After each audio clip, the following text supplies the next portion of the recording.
I know I've been spending a lot of time on the financial reform efforts that we keep reading about.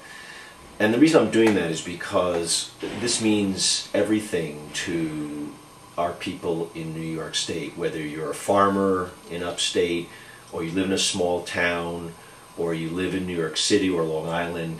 What happens with our financial system touches everybody. It means whether you're able to get a loan, whether your retirement is safe, and whether we're having a functioning economy.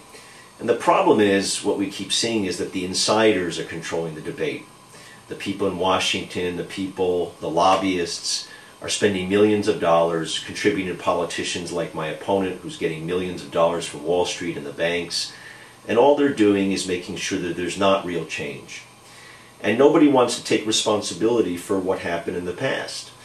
You've got people like Robert Rubin, who was one of the most visible bankers in this country, who talked to Republicans and Democrats and was head of Citibank, or had a very important position in Citibank, saying he didn't know and he had no responsibility, even though he was making tens of millions of dollars in salary and benefits.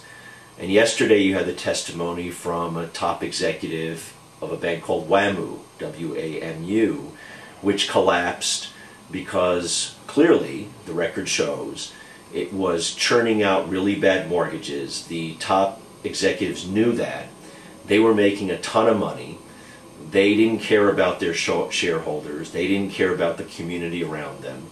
They continued to pocket that money. And what we're seeing now is all the insiders are making sure that real reform doesn't happen.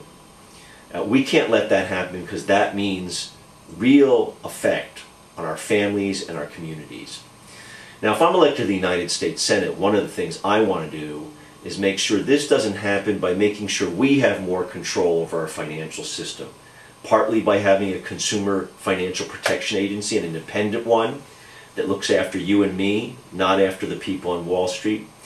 And also, I think we have to change the economic system at its core. The banks, we may not be owning the banks, but the banks do belong to us in the bigger sense. They're part of our community. If the banks aren't functioning, then we can't get loans. If the banks aren't functioning, our children can't go to college. So we have to have much more say over the rules, over how banks operate. If we don't do that, if we don't change how these banks operate, if we don't break up the big banks and make sure there are more community and regional banks that are more responsive to you and me, then we're not going to change the system, and we can't let that happen.